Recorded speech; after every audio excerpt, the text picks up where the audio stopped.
Bueno, ante todo me gustaría darte la bienvenida, ¿sí?, a Historieta, y te quiero hacer un regalo que tengo acá para vos.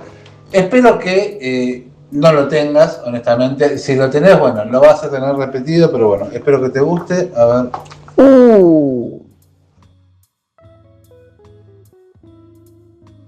No lo tengo, no lo junto, pero me trae recuerdos.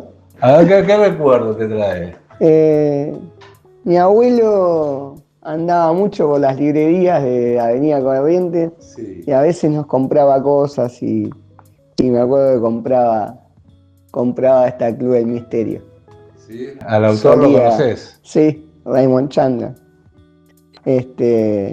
Gracias. No. Lo sacaste y me trajo el recuerdo de mi abuelo.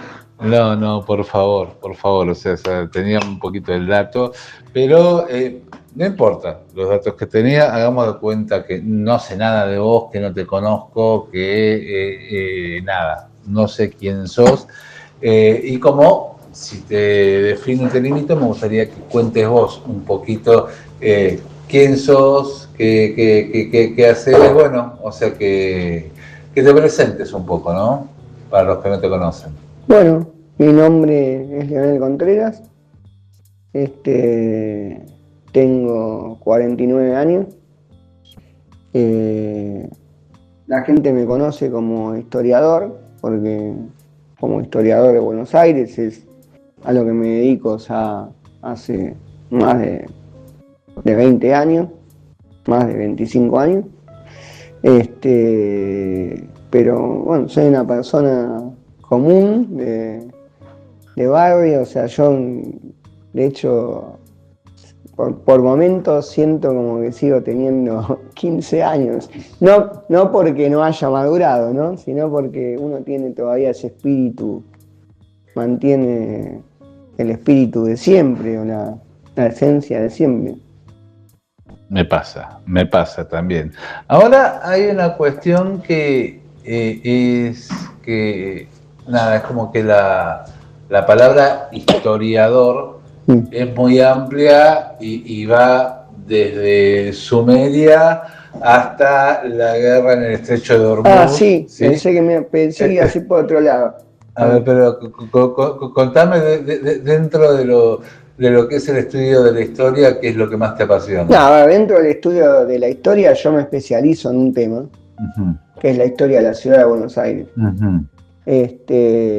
Pasa que, bueno, la verdad, sinceramente, yo por lo menos trato, o sea, cada vez estoy más amplio, cada vez leo más, me informo más, de tener una idea, de Sumer hasta la guerra del estrecho de Hormuz. Porque, bueno, la gente pregunta, creo que es necesario, ¿no? Porque a veces la facultad no te forma como creen, ¿sí?, los que no han pasado por la universidad. Te da un tipo de formación que es necesaria, pero no te da toda la data que uno necesita para saber de todo, ser experto en un montón de cuestiones de la materia. Con lo cual eso vos te tenés que ir haciendo una vez que te recibís.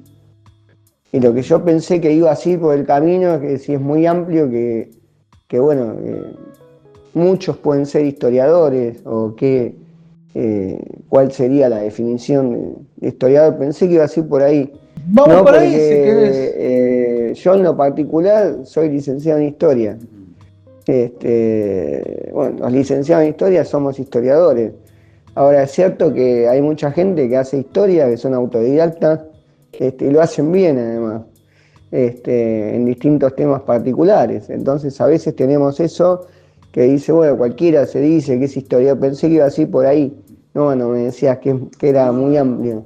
Y ese tema, bueno, sí, a ver, yo soy profesional, yo esto lo hago como profesional, es mi medio de trabajo, y siempre lo tomé de esa manera. Desde que decidí estudiar historia, lo pensé así, como, bueno, esto es lo que más me gusta, voy a ir a la universidad, me voy a recibir y voy a laburar de esto. Yo en mi caso lo pensé de esa manera, siempre. Bueno, y así está funcionando. Y me dijiste que te especializaste en la historia de la ciudad de Buenos Sí. Aires. ¿Qué te lleva a...? O sea, a mí se me ocurren millones de motivos, pero me gustaría particularmente el tuyo que te lleva a enfocarte en la ciudad. A ver, te voy a decir lo concreto, el dato concreto. Al margen del amor que tengo por la ciudad, de siempre, que soy fan de Buenos Aires, no pasó por ahí. Pasó porque uno de mis primeros trabajos de investigación fue sobre, y más importantes además, el primero, sobre uno de los asesinos seriales más famosos del país, el Petiso Orejudo, Cayetano Santos Godino. De chico, no sé, 9, 10 años, me contaba mi abuela, un poco más larga la explicación, pero me contaba mi abuela las historias, lo que sabía del Petizo, porque bueno, nosotros somos del barrio Parque Patricios, yo me crié en Parque Patricios, viví ahí hasta los 15 años, y bueno, siempre escuchando esa historia. Cuando tuve suficiente edad como para salir a buscar, porque no había, o sea, uno tenía 10 años y vos preguntabas, no había material, ¿entendés? Nadie sabía quién fue, era una cosa que estaba ahí en el aire, que se sabían apenas algunas fechas, porque yo tampoco tenía acceso a la poca biblioteca, empezaban a salir los primeros artículos, y yo no tenía acceso a ir a una biblioteca, a buscarme, qué sé yo, toda esa historia. No lo tenía. Entonces cuando ya fui un poco más grande y empezaron a salir las primeras cosas publicadas, me metí en el tema, me metí muchísimo. Cuando terminé la facultad, directamente me fui a ver el expediente al Archivo General de Tribunales. Y bueno, eso derivó en una investigación. Ahora viene la pregunta tuya de, bueno, ¿qué tiene que ver esto con la historia de la ciudad? Bueno, tiene que ver con que Petizo es un personaje claramente de la ciudad, y una de las cosas que más me llamaba la atención era los nombres de las calles viejas que aparecían. Entonces tuve que ir a buscar toda una parte para hacer el contexto de lo que tenía que ver, de la biografía que iba a escribir sobre Godino. No sabía nada, no sabía absolutamente nada, porque eso no te lo dan en la facultad. Y bueno, ahí conocí el Instituto Histórico de la Ciudad de Buenos Aires, ahí por primera vez vi planos, o sea, usé como fuentes planos, que nunca, hasta ese momento era un chico de 21, 22 años, no lo tenía dentro de mis posibilidades, ¿no? Trabajar con ese tipo de fuentes. Y bueno, me llamó muchísimo la atención. Y en el medio de todo eso, un día veo un aviso en la biblioteca de la Dante Alighieri, que hablaba de un curso de historia de la ciudad de Buenos Aires. Ajá. Que lo dictaba uno de los más, para mí, el más grande historiador que hubo de historia de la ciudad, fue Diego del Pino. Fui al curso de Diego, o sea, sin saber nada del tema, pero nada, hoy a veces hablo y me llama la atención. ni siquiera tenía la idea de que abajo de la avenida Juan B. Justo corría el arroyo Maldonado. Mira. El primer día me ponen una foto, me muestra una diapositiva del arroyo Maldonado y dije, esto, ¿viste? Van a decir, pará, ¿cómo no sé esto? Claro. Como diciendo, che, no sé ni quién soy. Claro, te generó una cuestión Lo de sentí identidad. de esa manera, claro. No puedo no saber esto. Y bueno, la verdad que el curso con Diego fue bárbaro. Eso fue en el año 99. Y ahí, a posteriori de eso, volví a retomar, así es la historia, lo de la investigación del petiso orejudo. Porque no tenía la data, qué sé yo, pero era algo amateur. Y me metí en el tema, lo conocí al comisario Zapietro, que era en ese momento el director del Museo Policial, y me ayudó un montón. No había teléfono, internet, ni nada. Había internet, pero todavía no estaba muy acostumbrado. Todos los medios que tenemos hoy, para buscar dónde estaba el Archivo General de Tribunales, tuvo que levantar un tubo, llamar al Palacio de Justicia y le dijeron, sí, en el subsuelo se puede venir a tal horario. Y eso fue clave, porque no sé si yo lo hubiera conseguido por mis propios medios. Y bueno, a partir de ahí me metí de lleno en esa investigación. Pensé que lo de Buenos Aires quizás quedaba acotado al contexto de la biografía del petiso orejudo, y la verdad que no. La verdad que a partir de ahí inicié una relación con Diego, que nos hicimos amigos, tuve el honor de ser su amigo en los últimos años, y de pasar momentos juntos en su casa, con Angélica, su mujer, ir a tomar la merienda un montón de veces, y bueno, y así empecé.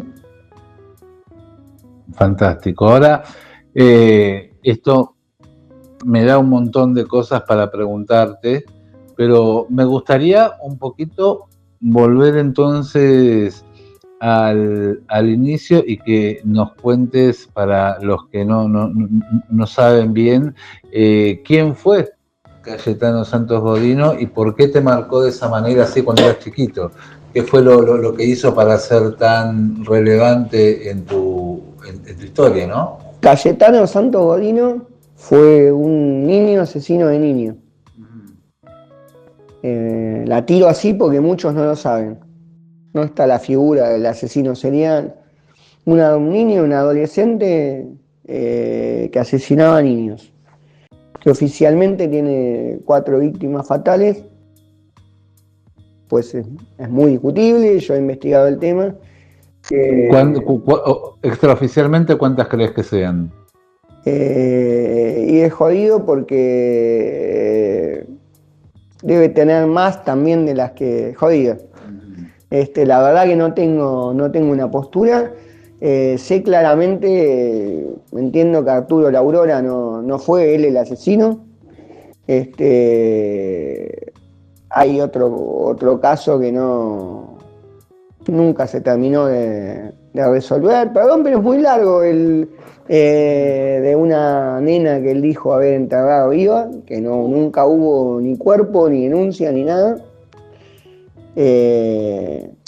Pasa que, bueno, a ver, él tiene su condena solamente con el último asesinato, con eso bastaba, ¿no? Que es el asesinato de Gesualdo Giordano, que fue terrible. El chico del clavo en la cabeza. En la Quinta Moreno, ¿no? Donde hoy está el Instituto Bernasconi. Por ese asesinato se lo conoce, por ese modus operandi que tuvo él ese día, se cree como que es el asesino serial que siempre repetía eso, y no es tan así. Algo de eso hay, pero no es tan así. Y después hay otro asesinato que los que conocemos el tema tenemos algunas dudas, que es el de Reina Bonita Vainikov. Yo no me he metido a fondo en eso, 1912, o sea, muy difícil hoy, igual, ya a esta altura del partido, eso. Todos sus asesinatos fueron siendo él adolescente, O niño, niño incluso. sí, porque él arranca a los 8 años. Uf, epa. Claro, bueno, eso mucha gente no se lo imagina, ¿no? ¿Qué vas a pensar un nenito de 8 años? Claro, claro. Pasa que, bueno, él tiene dos momentos muy diferenciados en su vida. Cuando él es un niño, está 3 años preso en el medio, en la colonia de menores de Marcos Paz. Está preso entre los 12 y los 15. Entonces vos tenés antes de Marcos Paz, es un nene muy malo, o sea, que hace maldades importantes. Donde entraría, por ejemplo, la nena, el bebé, porque eran bebés, sí, enterrados vivos. Claro. Eso puede ser que él agarró un bebé, vio que había una zanja, lo apoyó ahí, lo tapó con una chapa, se fue, por ahí el bebé lloró, alguien lo sabe y dijo, bueno, es el hijo de tal, y se terminó la historia y no hubo ni denuncia. Claro. De quemarle a un nene el párpado con un pucho, del padre encontrar una caja de pajaritos muertos abajo de la cama. Un nene muy malo. Cuando sale de la colonia de menores, bueno, ahí tenemos que hablar. Por eso es importante establecer la cronología de los hechos, que estaban bastante confusos antes de la investigación mía. Yo establecí una cronología que es la que hoy se usa, y al poner los asesinatos y las tentativas donde tienen que estar, bueno, ahí empieza a cerrar un poco más la historia. Porque en 1912, que es el año que él sale de Marcos Paz, en diciembre del 11, todo el desastre que él hace en 1912, porque te repito, debe haber un montón de hechos que no sabemos, por eso vamos a decir cuántos pensás, no, la verdad que no sé cuántos pienso, porque por ahí son más. O sea, por ahí tenés que sacarle alguno y tenés que meterle un montón. Simplemente no hay ningún tipo de documentación. Claro, no está. Y mira, te digo más, hay nombres dando vueltas. De un chico, un tal Lautaro Murquia o Maquia, según las distintas versiones, que aparece en artículos periodísticos de los años 60, los años 70, que no está en el expediente. Un asesinado, no sé quién es. No se sabe. Bueno, mi abuela me hablaba porque una de las víctimas que para mí no fue víctima, era familiar nuestro. Ajá. Entonces le tocaba muy de cerca. Entonces estaba esa situación, que yo un día estaba leyendo un libro del diario La Razón, que un anuario del diario La Razón, por los 75 años que me había prestado mi abuelo. Mi abuelo, el mismo, ¿sí? Mi abuelo por lado paterno, ¿no? Que compraba estas revistas. Me lo había prestado, y mi abuela por el lado materno, que es la que vivía conmigo, que es la que me contaba la historia, que son los que son de la zona de San Cristóbal, de Parque Patricio. Un día yo estoy leyendo, bueno, había como una cronología, ¿no? 1912, los crímenes de Cayetano Santo Godino conmueven a la ciudad. No le presté mucha bola porque la fotito incluso era bastante mala. No me llamó nada la atención. Y mi abuela, que yo hablaba en voz alta, ¿no? Yo siempre leía en voz alta. Que nunca a la tarde mi hija se iba a laburar y nos quedábamos con mi abuela. Y que nunca prestaba atención, me dice, a ver, pará, ¿qué dijiste? Leí de vuelta. Y yo leí. Y me dice, pero ese era un asesino de acá del barrio, cuando yo era chica, y además mató a un familiar nuestro. Bueno, ahí ya estaba enganchado. Claro. El tema es que nadie tenía información. ¿Te involucró personalmente? No, pero aparte igual me involucró para dejarme la espina, porque claro, no tenía nada. Llegaba mi tía abuela, Nelly pobre fue la que más aportó, porque hizo un aporte muy grande. O sea, me describió el petiso orejudo con todo lo que había hecho el día del asesinato de Gesualdo, como que lo hacía siempre, como un modus operandi, y que eso es lo que tiene la gente instalada. Sí. Es parte de la construcción del mito. ¿No? Agarraba a un nene en la calle, le prometía caramelo, se lo llevaba a un baldío, lo estrangulaba con el piolín que usaba de cinturón, después le clavaba un clavo en la cabeza, salía, se encontraba con el padre, le decía al padre que no sabía dónde estaba, que fuera a la comisaría, a la noche iba al velorio. O sea, absolutamente toda una descripción del asesinato de Gesualdo Giordano, pero como que era el modus operandi exacto. Y algún tipo de modus operandi había, porque él tiene 3 tentativas de asesinato antes de Gesualdo. Una que deja a un nene al borde de la muerte, Roberto Russo, que se salva de milagro, porque siempre aparecía un vigilante, aparecía alguien, y a este nene lo salvan. Él había estado 2 días detenido a raíz de eso, como sospechoso, y después lo liberan. Esto fue un mes antes, unos días antes del asesinato de Gesualdo. Y ahí en ese último mes, por eso te digo que es importante establecer la cronología, con los ataques a Catalina Ñolenera, a Carmen Gitoni y a este nene Roberto Russo, sumado al último que es el que se concreta, el de Gesualdo, vos ya tenés en un mes y algo, un mes, 4 asesinatos, 3 tentativas, 4 hechos, ¿sí? 3 tentativas y un asesinato con un mismo modus operandi, que solo sabemos cómo terminó, la única vez de las 4 que terminó, ¿no? El asesino que busca algo más, ¿no? Que es clavar el clavo en la cabeza de un chico que ya estaba muerto, un cadáver. ¿Para qué? ¿No? Como para celebrar algo, como una cuestión así de regocijo, propio de muchos asesinos seriales. Vos decís, bueno, logró, concretó lo que no se venía dando. Y ahí sí aparece algo de ese modus operandi, ¿no? Agarrar a un nene que está suelto, que no está con nadie, prometerle caramelo, llevarle un baldío, él siempre piensa en estrangular con el piolín que usa de cinto. Ahí sí hay algo, pero ves que son 2 momentos totalmente distintos. A mí me resulta fascinante cómo todo esto que fácilmente te podría haber llevado hacia una historia de los asesinos seriales de Argentina, en cambio te agarra por otro lado. Tal cual. Y te lleva a ver, que no es que no me interese la historia de los asesinos seriales en Argentina, sobre todo, bueno, en realidad te digo la verdad, no me interesa, porque, o sea, lo que me interesa mucho es toda la parte policial y de homicidios y demás de la Belle Époque, y un poco después, y ya después es increíble, pero es como que me deja de interesar. De hecho, hace poco vi la serie, viste, de Gilla Murano. Sí. Te diría que es el único caso, o sea, fuera de todo de 1930 para acá, que me llama la atención. Y que lo vi porque me engancho, es el único caso que me atrae así policial. Lo mío tiene que ver mucho con ese periodo, ¿no? Que está Millones, acá está el primer asesino serial de la Argentina, que es Domingo Cayetano Grossi, que es una historia también espectacular, con un montón de ribetes.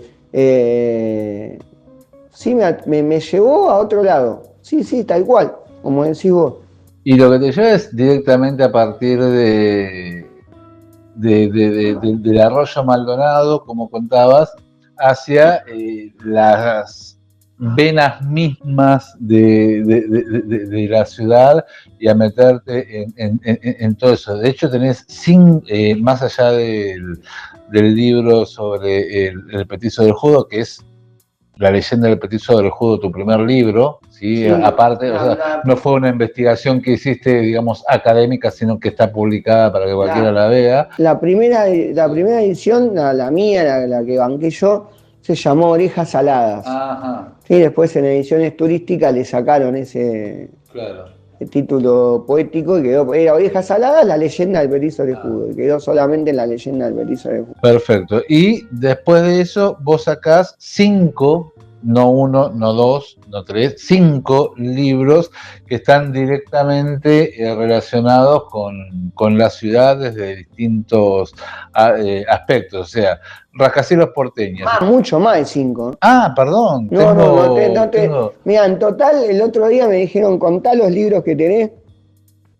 Cosa que es rara porque a veces hay versiones que son es casi el mismo libro, pero no. Y la cosa que tenía 15 libros. 15 libros publicados. 15 libros. No, de eso no todo es de la ciudad. De eso hay un libro muy extraño que sale, es el que sale de los otros 14, que es el primer libro sobre los 3 chiflados en español. Mira, que muchos no lo saben. Es el dato que no, muchos no saben, muchos que me conocen un montón no saben. Y que bueno, después podemos hablar de eso también. Pero sí, sacando, bueno, el Petit Orejudo, tengo 3 libros, una investigación que hice después sobre Arturo La Aurora, que eso da para una entrevista sola, ¿sí? Que era mi familiar, y el investigar quiénes estuvieron detrás de eso. Había una banda de pedófilos, había un caso de pornografía infantil, bueno, con un montón de ribetes. Y el último lo hice para el Museo Marítimo Ushuaia, es un librito, una síntesis, está en español y en inglés, para vender allá. Y todo eso, a ver, todos estos... El resto todo Buenos Aires. Por eso, todos estos libros sobre la ciudad de Buenos Aires, yo acá, por ejemplo, los que tengo son Rascacielos porteños, Historia cronológica de la ciudad, Buenos Aires tiene barrio, en cooperación con Víctor Covielo, Fútbol, Pasión porteña, pero que como todo esto parecería que te lleva a La Reina del Plata. Sí, en realidad, a ver, La Reina del Plata, mi segundo libro se llamó Buenos Aires, la ciudad, breve historia, y es el antecedente de Reina del Plata. Después hay un segundo antecedente que lo nombraste vos, que es Historia cronológica de la ciudad de Buenos Aires, que es toda una cronología. En base a eso, corrigiendo errores, cosas que ya estaban obsoletas y demás, sumado todo el laburo que tengo yo de PowerPoint de las clases que doy, encontraste y con dándole una vuelta, dándole una vuelta importante, qué sé yo, surgió Reina del Plata, que es mi último libro. ¿Y cómo surge? O sea, porque me imagino que debe haber sido una decisión, o sea, hasta donde entiendo, Reina del Plata es un libro que escribiste en 3 meses, pero investigaste durante 20 años. Tal cual. Sí, yo por lo general los libros los escribo un tirón. Esos 3-4 meses un tirón, ¿no? Por supuesto que es todos los días que estás escribiendo a full, sacando de mi laburo fijo en relación de dependencia. Después es estar a full escribiendo, pero claro, ya es todo en investigaciones que vienen previas, que por ahí ni imaginás que eso va a derivar. Ojo, no es que acá uno está investigando porque va a salir un libro, no. Son cosas que uno investiga a lo largo de su vida, de la trayectoria, de mi profesión. Curioso, de chusma. No, para sumarle también a mi profesión, a mis clases. Y bueno, después vos lo tenés armado, que ya hay un Word de esto, un PowerPoint del otro. Bueno, ya hoy por hoy eso es cortar y pegar. Después hay que darle una forma. Y listo, ya está. El ya está, son 4 meses a full. Pero bueno, no son 4 años, ¿no? Son ahí, yo no sé, en algún lado dije 3 meses más o menos, a full, de todo un material que ya estaba. Yo quería que saliera una historia de la ciudad de ese tipo por una editorial grande como Planeta, bueno, lo conseguí. Una historia, a lo que más claro, o sea, no me interesan tanto tal vez esos 3 o 4 meses de escritura, sino más bien todo lo anterior, o sea, los 20 años juntando material hasta que de claro, lo anterior puede ser hasta 20 años, tal cual. Por eso, ¿en qué momento te das cuenta, decís, bueno, o sea, tengo, no sé, ponele 15 gigas en la computadora llenos de historia de la ciudad. Esto es un libro y es el libro definitivo, ¿no? Quien lo sabe sobre mira, Buenos algo Aires. así, creo que estoy tratando de recordar, el que más me pasó así fue Historia Cronológica de la Ciudad de Buenos Aires. Me habían pedido yo estuve muchos años en la Junta Central de Estudios Históricos, fue miembro de la comisión directiva, y me habían pedido para la página web, creo que era, no sé, che, hacete una cronología, ¿sí? Con, sí, Algo cortito. 30 hechos. No, era algo cortito. Claro. Hice algo cortito, pasa el tiempo, empecé a usarlo en mi curso, cuando todavía ni sabía usar PowerPoint, iba, viste, con papelito, como minguito, todo anotado, y bueno, en base a eran mis machetes. Esos machetes le iba agregando cosas, de datos que yo tenía, ¿no? Por supuesto, que sabía, pero para tratar, uno no puede recordar 200.000 fechas, viste, cuando está dando una clase. Y eso un día agarro y digo, che, esto lo tengo que volcar a un archivo de Word. Si no, un día pierdo este papel y se perdió este laburo que hice. Claro. Entonces agarré lo que tenía, que había empezado a hacer para la Junta, y le fui agregando. De repente, como vi que me servía, le fui agregando más. Y un momento, no sé, dije, che, pero esto es un libro que no está, digamos, que no estaba así tal cual. Viste, que esté año por año, mes por mes, lo que más se pueda encontrar. Entonces, con bibliografía y alguna que otra fuente, qué sé yo, empecé, tac, era agarrar los libros y cada fecha que aparecía, tuc. Y después dije, no, pará, pero tiene que tener un contexto de historia argentina también. Entonces empecé a agarrar los libros de historia argentina, tuc, le iba agregando. Y cada vez era más. Es un libraco así de historia cronológica. El otro día lo miré y tiene del archivo de Word, en Times New Roman 12 a doble espacio, sí. Tiene 475 páginas, son las 500 y pico del libro que al final sacamos con Duncan. Creo que es el mejor ejemplo ¿no? Para explicar lo que vos acabás de pensar. Claro. Y otra cosa que yo venía pensando, que también yo estudié un año y pico historia también en la universidad, no me considero ni de lejos profesional en la materia, pero sí me gusta mucho, pero algo que a veces, que es un vicio común entre la gente, es considerar la historia como lo que en realidad, o sea, la historia así con mayúsculas, como lo que en realidad es la historia de la política. Pero particularmente en Reina del Plata he visto que vos tenés muchas cosas que son mucho más pequeñas, mucho más pintorescas, mucho más afín a lo que es este programa, que es precisamente historieta. Yo veo que vos ponés la historia de los taxis, de los colectivos, de un montón de cosas más. ¿Cómo? Todo relacionado a la historia política. Sí, claro. No, porque seguro. El hecho menor que vos referís siempre vas a encontrar alguna relación.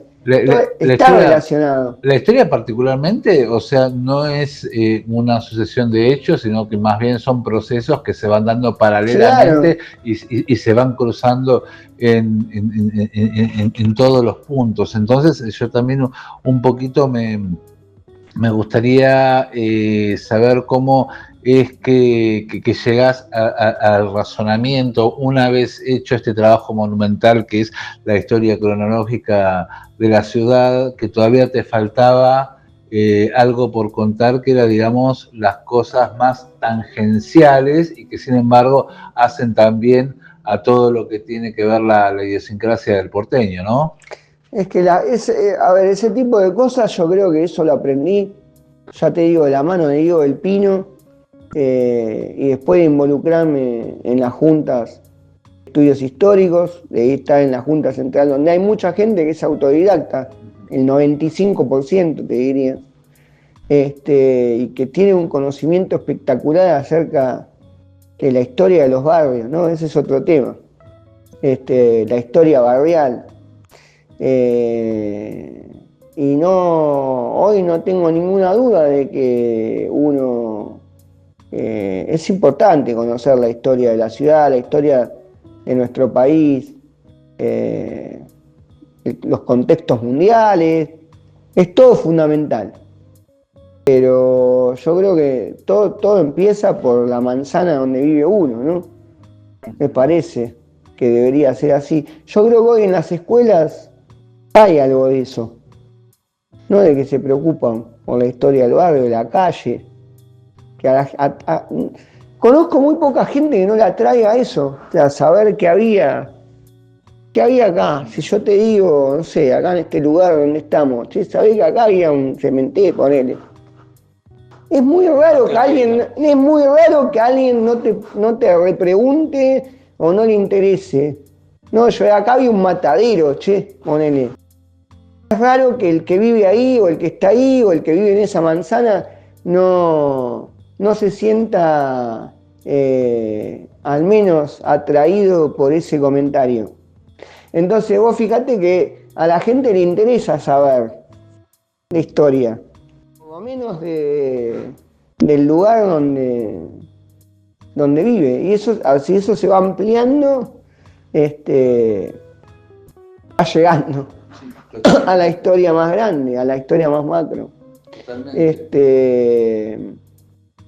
A mí lo que me pasó, por ejemplo, fue que yo también soy de Parque Patricios, éramos vecinos de chicos, y por ejemplo yo jugaba en el Parque Ameguino y ahí llegó a la historia de que en su momento fue un cementerio por el tema de la fiebre amarilla, o iba a la escuela en Constitución y me encuentro con que Parque España tiene un cartel que dice Parque, aquí estaba el Jardín Botánico del Sur, y hay un montón de cosas que siempre me pregunté cómo es. Entonces también, y considerando que, que participaste de juntas barriales, tenés un libro, Buenos Aires tiene barrio, que se trata de eso, ¿qué fue una vez que vos ubicás al petizo orejudo en el Bernasconi, ¿cómo te lleva eso después hacia lo que tiene que ver con la historia de tu barrio y desde ahí la historia de los demás barrios? No, porque el petizo orejudo tiene una gran particularidad, que andaba por un montón de lugares. Ajá. Entonces, claro, me tocó investigar. Bueno, no sabía nada, Sí. Apenas había hecho el curso con Diego. Historia de Caballito, historia de San Cristóbal, historia de Parque Patricio, de historia de Almagro, de Valvanera. Vivían varios de esos barrios. Ellos vivían en conventillos, se iban moviendo. Claro. De historia de Constitución. Mirá todos los barrios ya que te nombré. Sí, y ya con eso desde ahí se dispara todo. Un montón de barrios, desde ahí se disparó todo. Y te voy a tirar una que me la ha dicho, pero mucho más de una persona. Che, ¿cómo me gustó tu libro, La leyenda del petizo orejudo? ¿Pero sabés qué fue lo que más me gustó? No la historia del petizo orejudo. ¿Cómo ambientás los lugares? Que no tenía ni idea. Eso me hizo pensar, me hizo que tal calle antes se llamaba tal, porque yo ahí lo explico, ¿no? Cuando cambia de nombre, hay un montón de citas. O ambientar, qué sé yo, Caballito como una zona de quintas, y explicar cuáles eran esas quintas, por donde caminaba el petizo, poner un ejemplo. Pero mucha gente me ha dicho, muchísimos, me han dicho, leí ese libro y está espectacular por esto. O sea, no tanto por la parte morbosa. Nos gustó la historia del petizo, es atractiva, la quería saber, la quería conocer, está bien documentada y demás, pero nos fascinó aquello. Así que vos fíjate que yo transmití sin querer algo que seguramente a mí me había fascinado también. No, desde el petiso de judo había llegado a otro lado, seguro, que la verdad no me lo esperaba. seguro. Y a partir de ahí, bueno, si se dispara completamente todo. Y ahí también hay algo que, de todos modos, a mí me llama mucho, ¿sí? Que vos contás que lo que más te llamaba, lo que más te interesaba es, digamos, a todo lo anterior a circa 1920, podemos decir, ¿sí? Sí, en materia de hechos policiales. Exacto. Pero eso lleva también a que, bueno, particularmente a partir de entonces y mucho más allá, a partir tal vez de los años 30, 40, la ciudad cambia radicalmente, se hace algo completamente gigantesco. Y vos ¿cómo llevas el hecho de que, por ejemplo, tal vez el lugar donde estaba tal calle, tal edificio histórico, tal lugar donde pasó tal cosa, de golpe hoy vas y pusieron una torre, un banco, lo que sea, aquello que era el cine Rivas, por ejemplo, donde íbamos todos los fines de semana, de golpe pasa a ser una iglesia evangélica, todos los cambios de la ciudad. Vos eso, más allá bueno, obviamente que imagino, no creo que te guste, pero vos cómo lo vivís en términos del rescate de la memoria también, ¿no? Bueno, sí, yo lo he elaborado bastante también ese tema. El tema de los espacios de memoria, bueno, los lugares que ya no están, eso es propio de Buenos Aires, que es una ciudad en crecimiento, no puede quedar estancada. Y bueno, y son así las cosas. Al margen de la lucha por los edificios que tienen un valor histórico, un valor patrimonial, ¿no? Eso por supuesto lo saco, pero tuve varios casos de eso. De un día en plena pandemia, cuando recién se empezaba a salir, ir para el trabajo, yo trabajo en la Gerencia Operativa de Patrimonio del Gobierno de la Ciudad, para un posteo, no sé qué era, quería una foto de Canal 11. No estaba más. Cuando llegué a Pavón 2444, había un baldío. Claro. Y te descoloca porque, viste, hacía mucho que no pasaba por ahí. Sí, es acá, y no sé, habrá sido eso 2 meses antes, ponele, no estaba más. Me pasó una visita guiada, que no estaba más el edificio de...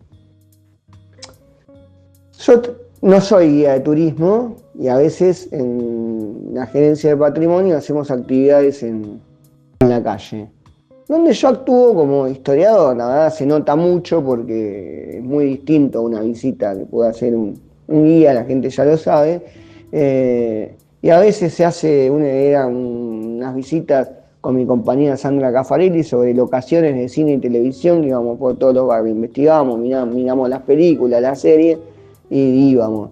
Y en la que hicimos en Chacarita, que yo tampoco conozco al dedillo fuera de los barrios donde he vivido y del centro, qué calle viene atrás de la otra. Y bueno, en un momento no encontraba Polka y no sabía, y estaba con la gente y esta Jorge New, y no podía decir, ¿entendés? De la mirada de conveniencia, ¿dónde estamos? Y no encontraba Polka porque no estaba más, estaba perfecto donde yo estaba caminando. Claro. Y no estaba más. Y no sabía. No sabía porque eso no había sido parte del relevamiento. Claro. ¿No? Si en Google Maps todavía aparecía, no había ido a hacerme al lugar de relevamiento previo, por lo general la visita era así. Se elegían los lugares, se miraban la película, pum pum, y íbamos todos los meses. Y no estaba más. Y ahí vos me dirás, bueno, Leonel, un edificio nuevo, ¿no? Relativamente. Pero bueno, ahí había como una cosita de un valor, ¿no? Que íbamos a ver y histórico. Y ya no estaba. El histórico se va renovando. Claro, por eso ya no estaba. Sí, a uno le gustaría que quede todo. Pero es totalmente impracticable en una ciudad del tamaño y de la actividad de Buenos Aires. Pero, sí, aparte que... Bueno, nada, no me quiero meter en un tema que... Tal vez hagamos un giro, un Si poquito. estuvieras por vender tu casa, Sí, una casa chorizo, sí, y solo te la van a comprar para hacer un emprendimiento, un edificio, sí. no sé, estuviera catalogada tu casa, por ahí me vendrías a decir, ¿no sabés qué se puede hacer para descatalogar?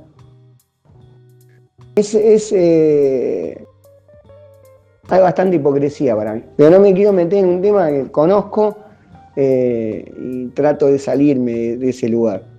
Porque, a ver, esto está claro, o sea, que hay que pelear cuando van a demoler un edificio que tiene claramente un valor histórico, un valor patrimonial, pero es muy difícil dejar la ciudad estancada. Tal cual. Dale, sigamos con otra cosa. Sí, no, o sea, ahí a mí me quedó dando vueltas algo que, de hecho, dijiste después hablamos, y yo pensé, sí, totalmente, después hablamos, porque estamos viendo toda por tu... No, pará, te aclaro una cosa. Me pasó lo que acabo de decir. Sí. No. De que defensores a ultranza del patrimonio me vinieron llorando a decir, a preguntar, porque saben que por ahí yo tengo, por el lugar donde trabajo y demás, puedo llegar a dar, que no tengo una relación directa, pero darle alguna punta de que le iban a... No podía vender. Claro. Dije, ¿cómo no podés vender? No se la podés vender a ese. Claro. ¿Cómo no vas a poder vender? Yo no tengo derecho a vender mi casa. Ah, entonces yo que vivo en un departamento, para vos no soy nadie. Claro. ¿No? Porque solamente vale el que vive en una casa que la puede vender para que ahí construya un edificio. Pero por otro lado, vos no querés que construyan edificio. Claro. Es un tema.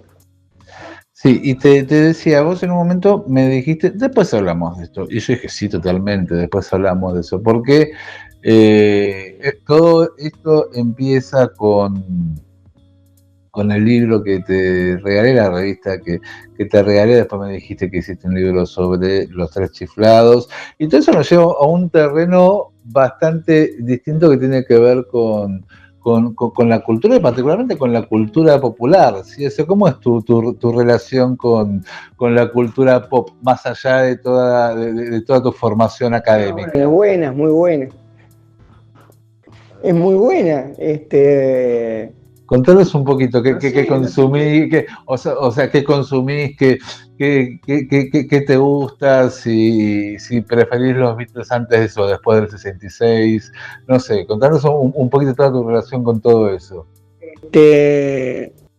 Mira, yo empecé a escuchar a los Beatles cuando se reían de mí en el colegio, porque era música de viejo. Los Beatles es una falopa, te digo, porque lo escuchás una vez y no parás.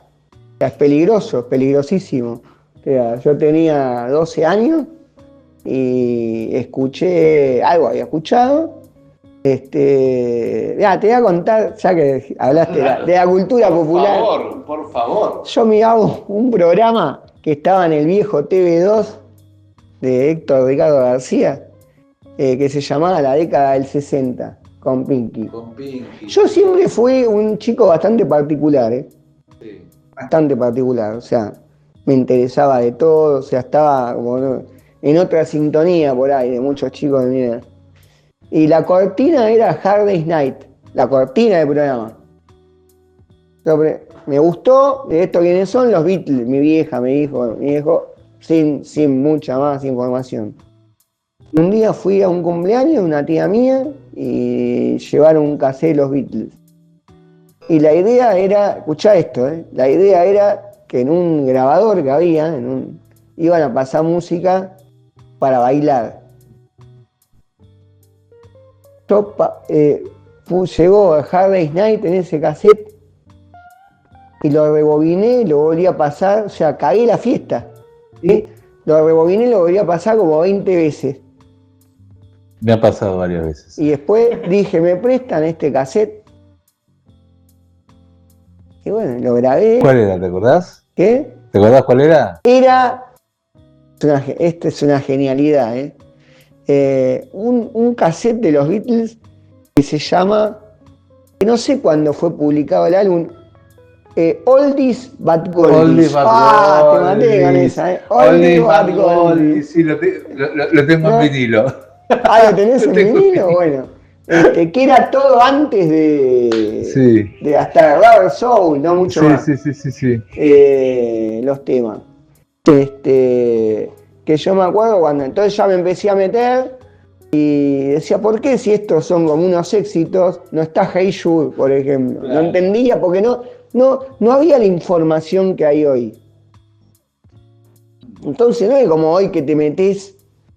Yo un día hice un posteo que no tuvo nada de éxito en Instagram, porque a la gente no le interesa este tipo, por lo menos de mí no le interesa escuchar estas cosas.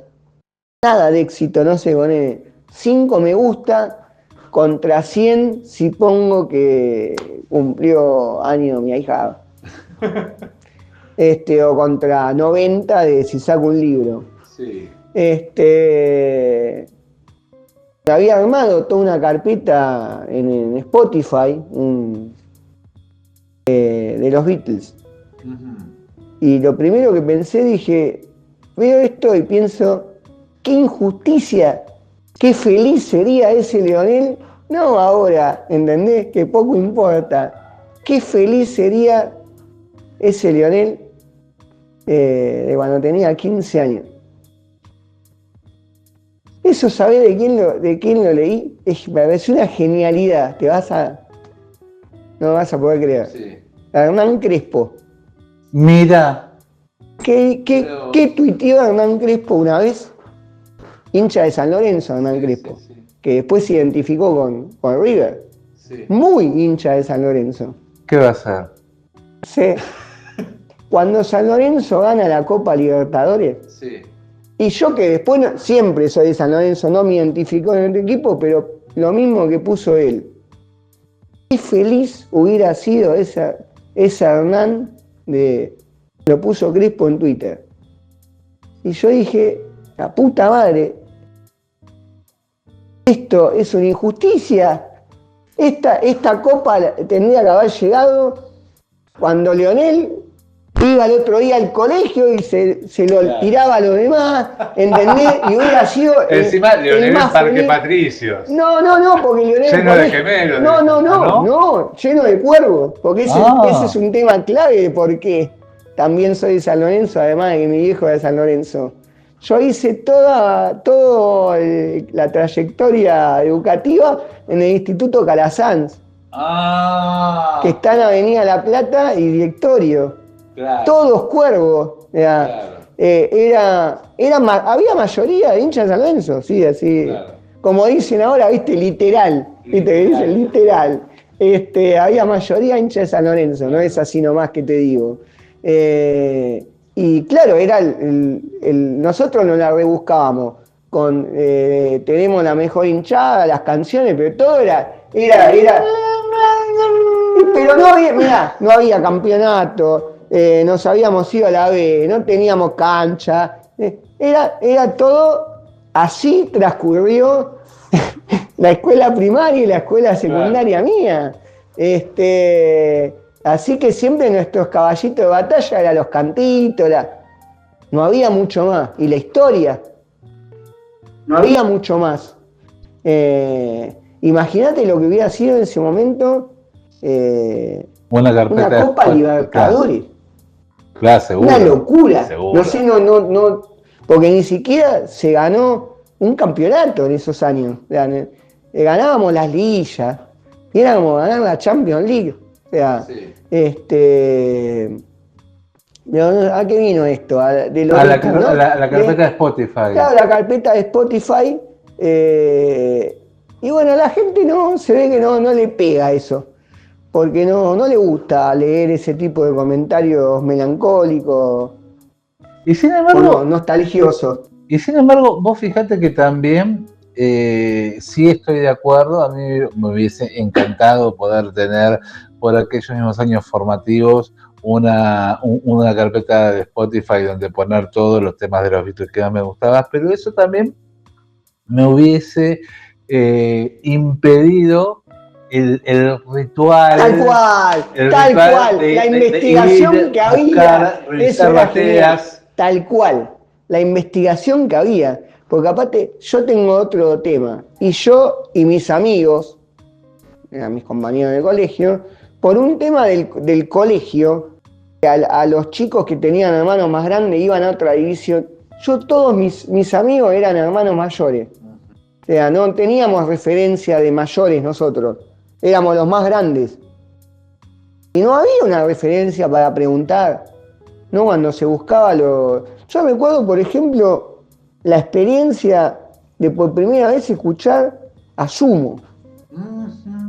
Mirá. En un cassette re choto que me consiguió una prima, que se escuchaba. ¿Un grabado de vivo? No. O... No, de un estudio, no sé cuál era, si un Grandes Éxitos o algo así. Y de escuchar por primera vez lo que era Sumo.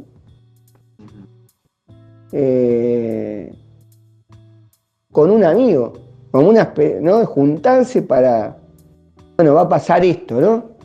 Nos vamos a enterar de esto. En el año, te estoy hablando, 92. Claro.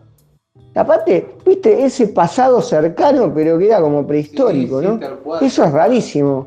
Hoy son otros tiempos, no sé. Yo recuerdo, por ejemplo, haber estado también pateando las calles de Corrientes y haber ido a Oliverio o determinado lugar acá con el amigo compañero de producción Julián Adán, que nos íbamos a buscar los ultra rare tracks de los Beatles, que eran grabaciones totalmente desconocidas, que hoy están todas disponibles en las ediciones extendidas, pero que en esa época era, mirá lo que conseguí. Viene mi tío y me dice, mira, grabó esto un compañero de trabajo. Se escuchaba, pero viste como... con una nube. No, ¿viste? ¿Te acordás los partidos de la Intercontinental que se jugaban en Japón, que venía con un... Bueno, igual, tal igual. Así, todo distorsionado. Y eran las grabaciones que era los vivos de la BBC. Claro. Y entonces ahí venía Crying, Waiting, Hoping, todo eso, que claramente que yo no lo escuchaba. En ningún era disco. Los Beatles, no me estaban metiendo el perro, era los Se Beatles. notaba lo que era. Pero, ¿qué era? ¿Entendés? Porque no había libro, no había nada. ¿Qué era eso? Entonces era como que tenía unas grabaciones de los Beatles mágicas, digamos, que nadie las tenía. Bien, no era... había que ponerle el volumen a tope para que se escuchara más o menos. De golpe te encontrabas con las dos partes separadas de Strawberry Fields Forever que nadie las quería. Después me acuerdo cuando compré que salió Vivo en la BBC, sí. Y veo sin ponerlo, o sea, veo los nombres de los temas y digo, pero iba uno atrás del otro, era una partecita de la que me había grabado el compañero de trabajo de mi tío. Claro, sí, no, eso podríamos... De los Beatles para hablar. Pero bueno, vuelvo a la cultura popular, sí. ¿Dónde estábamos? No, clave, no. En mi vida, clave. O sea, porque aparte también vos y yo somos coetáneos, y era una época en que llegábamos del colegio y estaban Los Tres Chiflados, El Zorro, Batman, había series todos los días a la noche. La verdad, yo te digo... yo soy una persona, los que me conocen dicen que soy muy negativo. pero yo te digo, toda esa época, la infancia, fuimos felices, la verdad. Sí, yo a mí también. Lo compré en Mar del Plata. Me prestaron esto, para mí fue la Biblia durante un buen tiempo. ¿Sabés que no sé dónde lo puedo mostrar, lo podemos mostrar. Gritar, ¿no? Acá, ahí. Gritar, la verdadera historia de los Beatles de Philip Norman. Y acá hay otra genialidad, ¿no? Que con Julián somos primos y estuvimos 35 años sin vernos por cosas familiares, no nuestras. Nos reencontramos por Facebook y compartíamos este tipo de cosas. Una genialidad. O sea, esto yo lo compré en Mar del Plata. Lo compré, o sea, venía Reyes y yo ya era grande, ya sabía que los Reyes eran los padres, ¿no? Por supuesto, y decía, bueno, comprame esto, quiero esto. Y me lo compraron, habrá sido en el año 91, creo, casi seguro, el verano del 91. No, genial, esto era la Biblia, esto era leer esto la primera vez, ¿no? Que se leía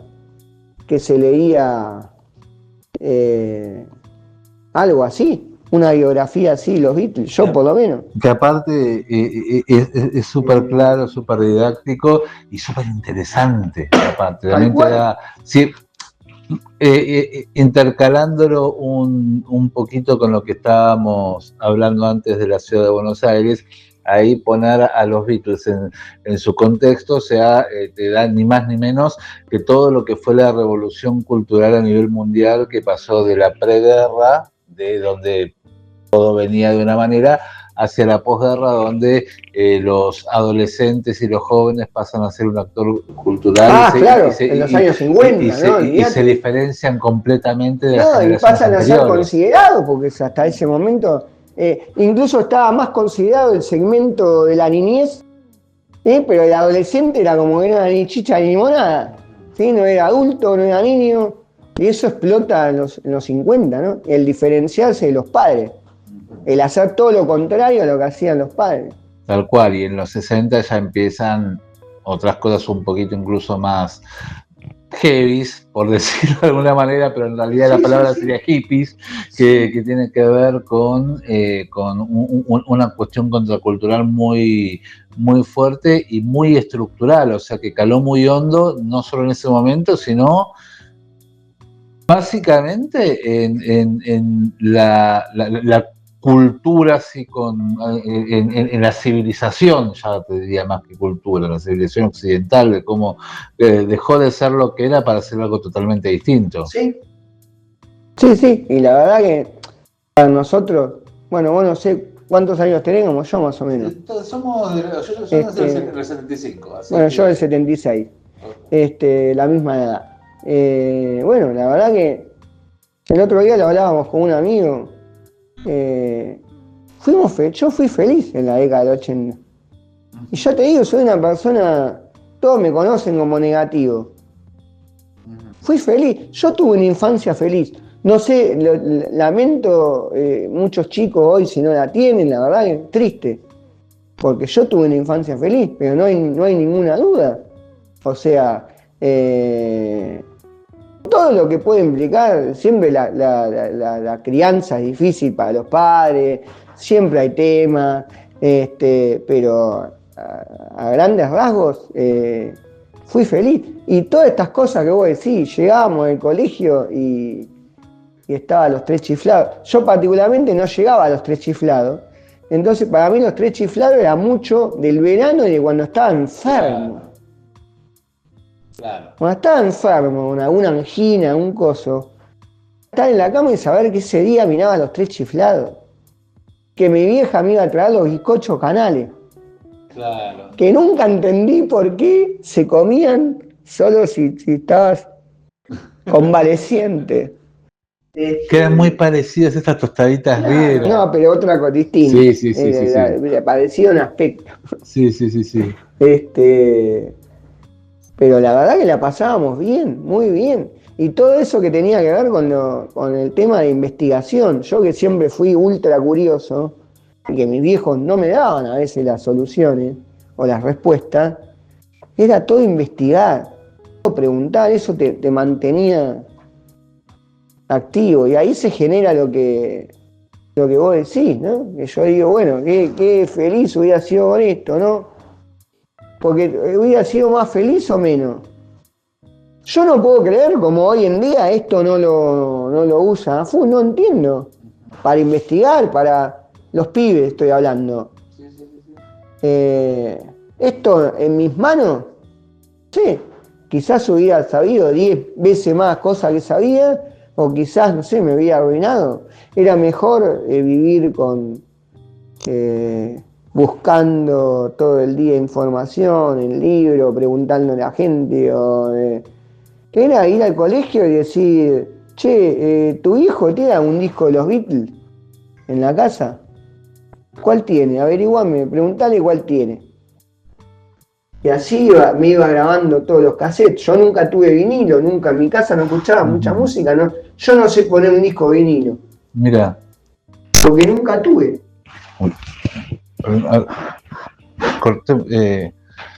A mí también me pasa de ese momento que hay algo que me sucedía y me sucede un poco todavía, que es que yo recuerdo, a ver, no te puedo decir realmente si mi infancia en líneas generales fue feliz o no lo fue, pero lo que sí recuerdo con mucha felicidad es todo lo que tenía. Es que, por ejemplo, todos los días a las 8 de la noche en ATC daban una serie distinta. Sí. Los sábados sabía que tenía Badía y compañía, sí. Para ver, que ahí también descubrí el rock nacional, descubrí un montón de cosas. De golpe me acuerdo el programa de Pinky, me acuerdo de cosas como los veranos con Mateico, y de toda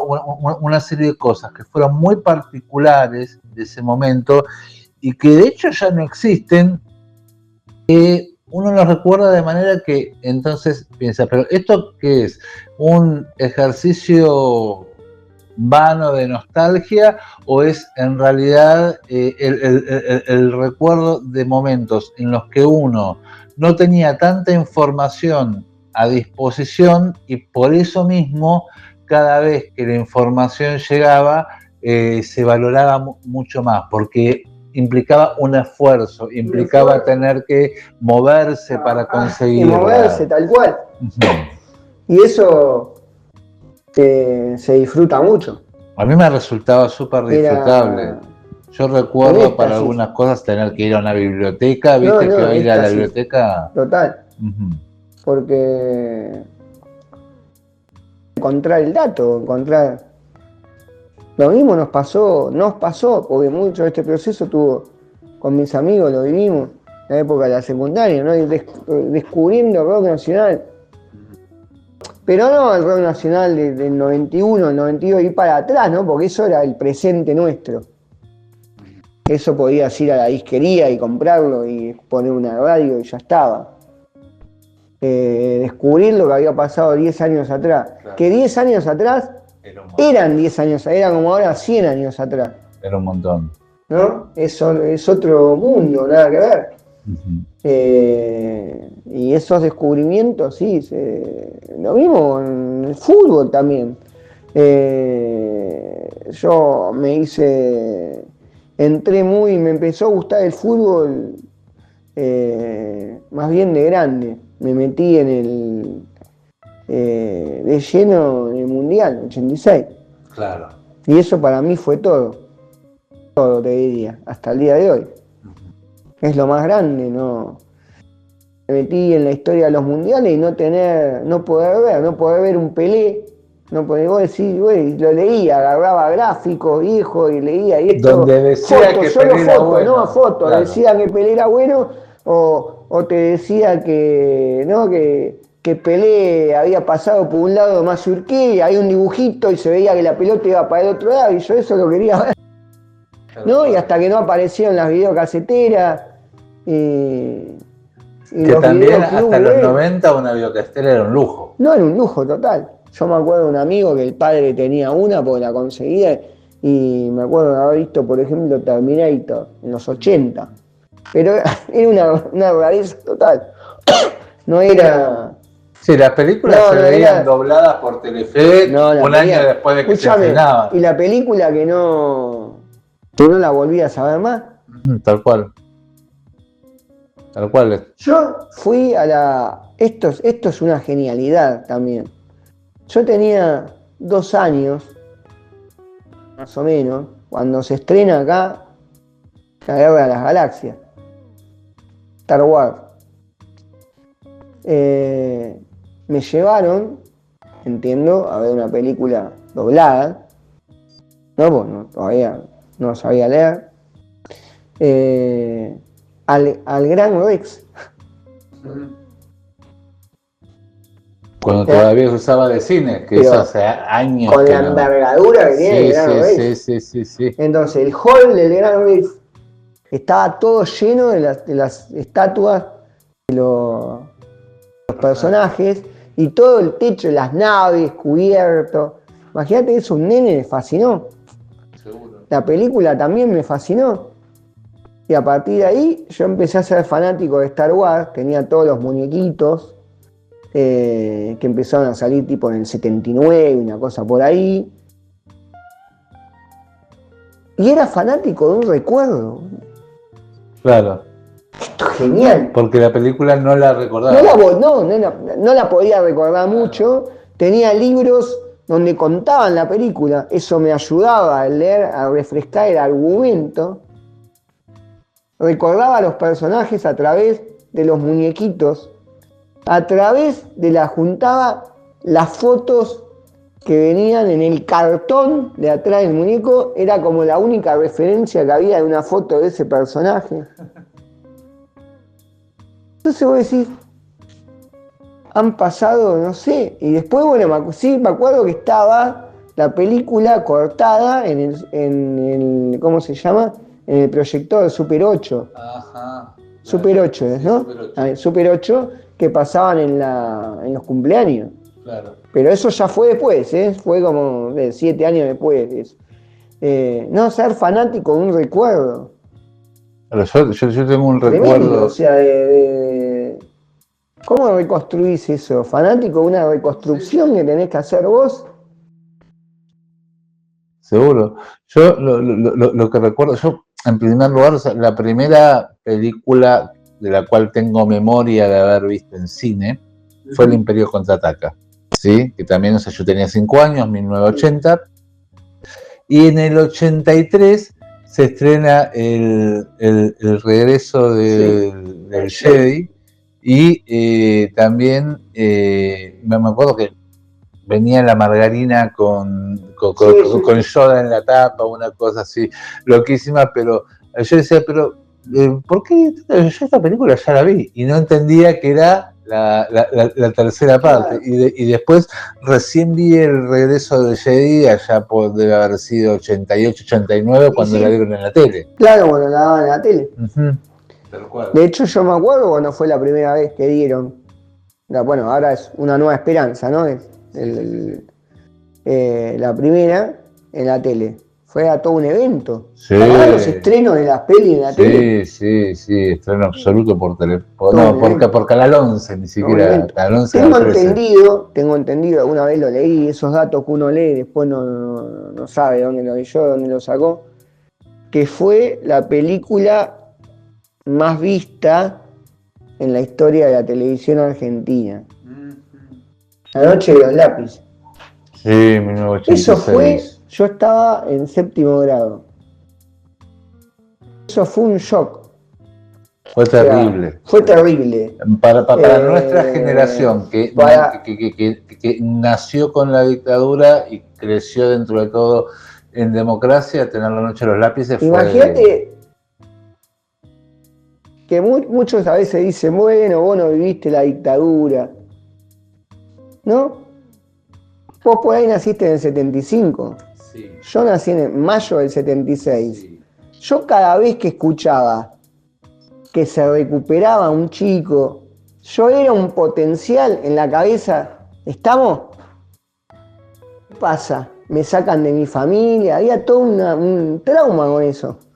Porque los chicos siempre creen eso, que por ahí los padres no son realmente los padres. En general. Durísimo. ¿No? Por eso cuando a mí me dicen a veces, vos no viviste la dictadura o no.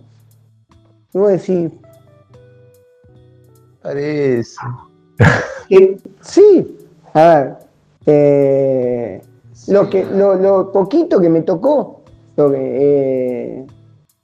que pasa es que también yo creo que nosotros sí tal vez, o sea, no vivimos en carne propia los años más duros. no, pero eso desde ya. Pero sí vivimos toda la postdictadura donde se fue empezando a saber lo que pasaba, donde sale el informe de la CONADEP, todo eso, pero y de golpe... que había pasado 6 años atrás, 7 años atrás. En la otra cuadra. ¿Qué son ahora 7 años atrás? Nada. En la otra cuadra, 7 años atrás.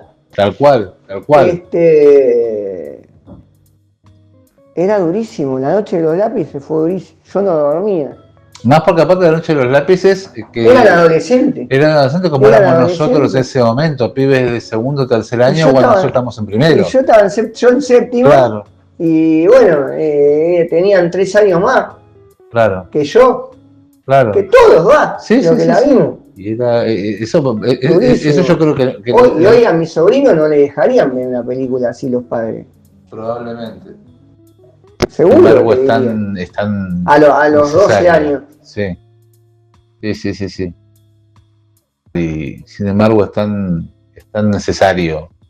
O sea, porque también hay otra cosa que, volviendo un poco a lo del principio, ¿no? A mí, a lo largo de toda mi vida, mucha gente me ha dicho la historia es aburrida, ¿sí? Y yo lo que creo es que en el peor de los casos, la historia puede estar contada de una manera aburrida, puede estar presentada de una manera aburrida, puede estar reducida a fechas y lugares y nombres de personas que no te dicen nada, pero la historia, cuando la bajás a su mínima expresión, que son las personas, se convierte en algo completamente fascinante. O sea, bueno, vos obviamente lo sabés porque sos historiador. Hay que bajarlo del llano. Pero me yo por lo menos cuando doy una clase, que yo doy mucho, no hago docencia ni secundario ni universidad, doy cursos que tienen que ver con los temas de historia de la ciudad, doy historia del arte también. Y con mucha gente mayor, jubilados, que no, en general sienten como una atracción, una necesidad, pero no están formados en historia y demás, y hay que bajar al llano, porque a veces son temas complejos, qué sé yo, la Edad Media, por ejemplo. La Edad Media. Una clase de la complejidad que tiene la Edad Media. Aparte, o sea, porque la Edad Media es algo que a mí siempre me presentaron como que entre el siglo IV y el siglo XIV no pasó nada. No pasó nada. Y sin embargo, o sea, ahí tenés un montón de... O sea, el tema es que fue mucho raro, pero pasaron millones de cosas, hubo un montón...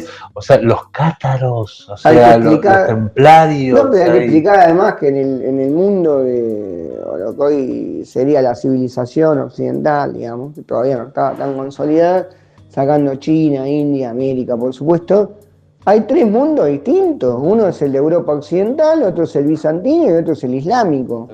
Que no tienen nada, que están conectados, pero no tienen nada que ver uno con otro, con características totalmente distintas. Pero bueno, ciertas cosas hay que explicarlo para que se entiendan, ¿no? Di unas clases justo las últimas semanas sobre Grecia, ¿no? Y uno trata de explicarlas lo más fácil posible, ¿no? decir, por ejemplo, que los macedonios arrasaban en sus batallas porque el hijo del rey era un fenómeno, un pibito que era un fenómeno militar, ¿entendés? Es Alejandro, que además de las tácticas, tiene entre sus compañeros de armas, son los que se criaron con él, los amigos, como que yo salga, ¿sí? Como vos con Julián, que se conocen, salían, ¿sí? Los Etairoi, en vez de irnos a bailar, nos íbamos a conectar el mundo conocido. Claro, se llevan así, ¿sí? Como se conocen de memoria, no como si dijera, qué sé yo, Gorosito Acosta, claro. ¿No? Que se conoce, la tocan así de memoria. Explicarle así a la gente, toda la gente eso ya le queda, ¿viste? Lo entiende, o lo mismo la rivalidad entre los griegos y los persas. ¿No? Que una de las maneras de unir de Grecia, ¿sí? O todas las distintas polis que lo logran de alguna manera los macedonios, lo terminan consolidando. Alejandro, ¿sí? Que va a buscar hacer la campaña contra los persas porque sabe que los griegos le tienen acá a los persas. Y saben que eso va a influir. No como cuando nosotros nos dicen las Malvinas. No, a nosotros vengan y nos digan que las Malvinas son inglesas. Sí. A cualquiera. Sí, ya está, nos saca. Y seguro. Nos une. Seguro. Bueno, lo usó la dictadura. Sí, tal cual.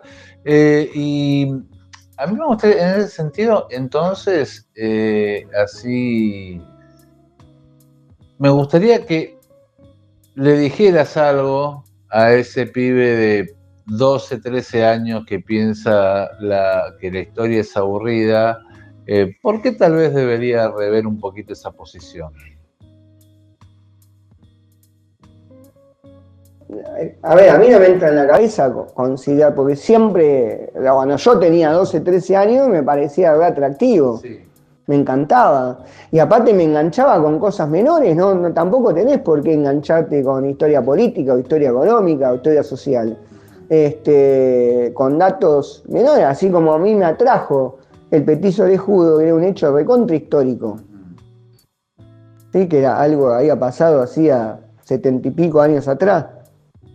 80 años atrás. Siempre va a haber algo que va a ser atractivo. Pero bueno, igual, a ver, no todos tenemos los mismos gustos. Obvio, por supuesto. ¿Qué sé yo? Yo nunca me enganché con física o química.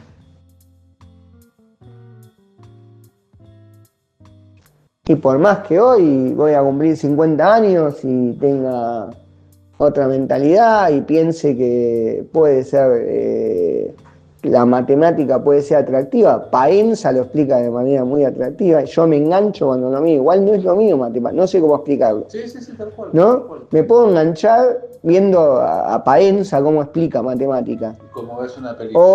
Horas y horas, y va a terminar eso y no va a ser lo mío de matemática.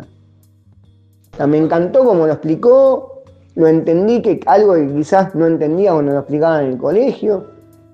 Buenísimo, pero quizás no es lo mío. Yo creo que lo importante, yo siempre digo, tienen que tratar de encontrar una vocación. El que encuentras una vocación y estudia sobre eso y se forma sobre eso, tiene una gran ventaja en la vida, que de alguna manera es no laburar. Claro. Porque yo, ni más ni menos, o sea, con lo que significa en la historia de la humanidad el trabajo para el hombre, como una carga durísima que lo acompaña durante casi toda su vida, el trabajar en algo que te gusta, el pasarla bien cuando estás trabajando. Está bien, es un laburo, hay que hacerlo, hay que cumplirlo, si hay una fecha tenés que cumplir, si alguien te está pagando tenés que cumplir, desde ya. Pero uno lo disfruta. Yo la paso bárbaro cuando doy una clase o una charla o investigando algo o escribiendo, si es algo que me interesa. Incluso cosas por ahí que me piden, que no es justo lo que me interesa en el momento, cuando me empiezo a meter, ya entro en ese mundo. Y esto es un golazo, o sea, por eso, o sea, vale mucho más que el dinero. Porque es un logro, ganás un montón. Entonces, yo creo que es importantísimo lo de encontrar una vocación y seguir eso que te gusta, ir ya fijándote, analizando, cuando tenés 13, 14 años, che, ¿qué es lo que me gusta? Este, voy por ese camino, voy por ese lugar, vas a ganar un montón, ganás un montón. La verdad, ganás un montón. Totalmente. Y te lo dice una persona que es negativa.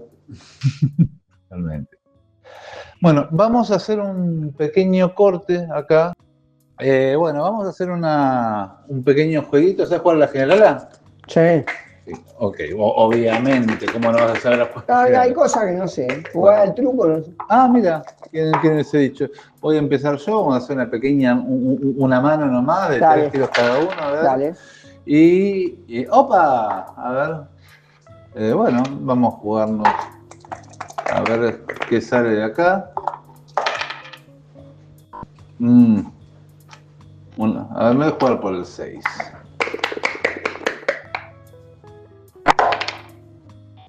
Y 12. nada, 12 al 4. A ver vos.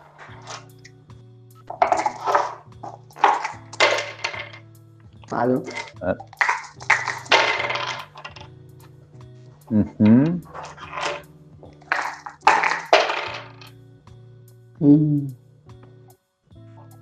Me la juego. Y dale, a ver. No.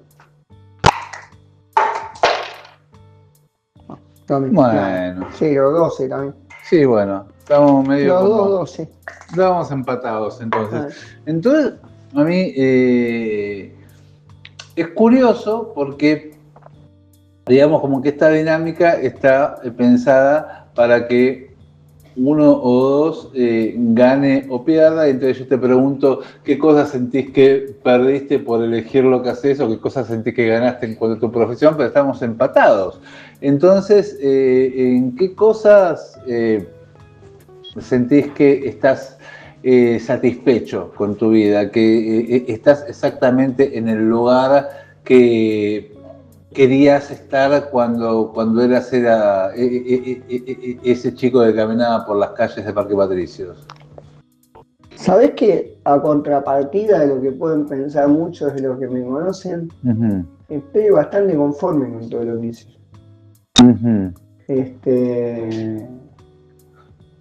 Mis penurias no pasan por lo que hubiera sido, sí. No tengo mucho de eso. La verdad que soy afortunado porque muchas de las cosas que me propuse las logré. La gran mayoría te diría que las cosas en lo que tiene que ver con lo profesional y mi carrera y las cosas que he hecho, lo he logrado. No es poco. Siempre lo digo eso, no es poco. No tengo ni 50 años. ¿Qué perdí? Tengo algunas cosas que hubiera hecho y no hice. Y una duda, es si no debería haberme volcado por ahí al periodismo. Pero no siendo historiador. No, una vuelta de tuerca más. Claro. Esa por ahí es lo que me anda dando vuelta. Si se hubiera entrado a hacer en alguno de los medios grandes, alguna pasantía que hay. Sí, los diarios grandes, los que conocemos todos, ¿no? Eso siempre lo tuve como una cuenta pendiente. El otro día justo lo comentaba. No, perdón si fue directa la respuesta, pero... Por favor. Sí, en líneas generales estoy conforme con todo. Bueno. Sí. Fantástico. Por ahí nadie se esperaba esta respuesta de mí. Quizá mucha gente cree que me conoce y no me conoce cuando escuche esta entrevista, pero sí, es lo que pienso. Lo cual no quita que considere que la vida es una mierda, claro. O sea, son cosas que van por dos carriles distintos, ¿no? Que no tienen nada que ver. Está. Bueno, ante todo es para mí un placer, primero, y un honor, en segundo lugar, que hayas estado en nuestro programa. Realmente yo creo que podríamos seguir hablando horas, honestamente, porque sos una fuente de saber increíble. Te agradezco mucho tu presencia. Y bueno, primero que nada, bueno, entonces le voy a contar a la gente que nos está viendo o escuchando en este momento. Este programa se llama Historieta, está completamente autogestionado. Si les gustó el contenido que les presentamos, les vamos a agradecer mucho que se suscriban al canal, que le den me gusta al video, que nos sigan en nuestro canal de Instagram, Historieta Stream, que nos visiten en nuestra web historietaentrevistas.com. Si quieren y pueden, les vamos a agradecer un montón que nos inviten con un cafecito, que en este momento seguramente están viendo el QR y el link para entrar. Y bueno, y antes de despedirnos del todo, te vamos a dar por última vez la palabra, Leonel, para que le digas a nuestro público, que ahora es tu público, lo que quieras, digamos, como para cerrar este espacio. No, bueno, antes que nada, gracias por la invitación. La pasamos bien, se pasó volando la hora. Se pasó volando, sí. Se pasó la hora volando. Es que hablando de ciertas cosas, se pasa volando. Seguro. ¿Sí? Además, podríamos haber seguido. Podemos seguir 5 horas tranqui. No, bueno, me pueden seguir. @Leo Fígaro. Fígaro como las bodas de Fígaro, sí, Leo Fígaro 76. En Instagram, Leonel Contreras, me encuentran también. Bueno, nada, de agradecerles por la invitación. Bueno, muchísimas gracias, Leonel. Y bueno, esto fue Historieta. Nos vemos la semana que viene con un nuevo invitado. Esperamos que la hayan pasado bien. Y bueno, esto es todo. Muchas gracias.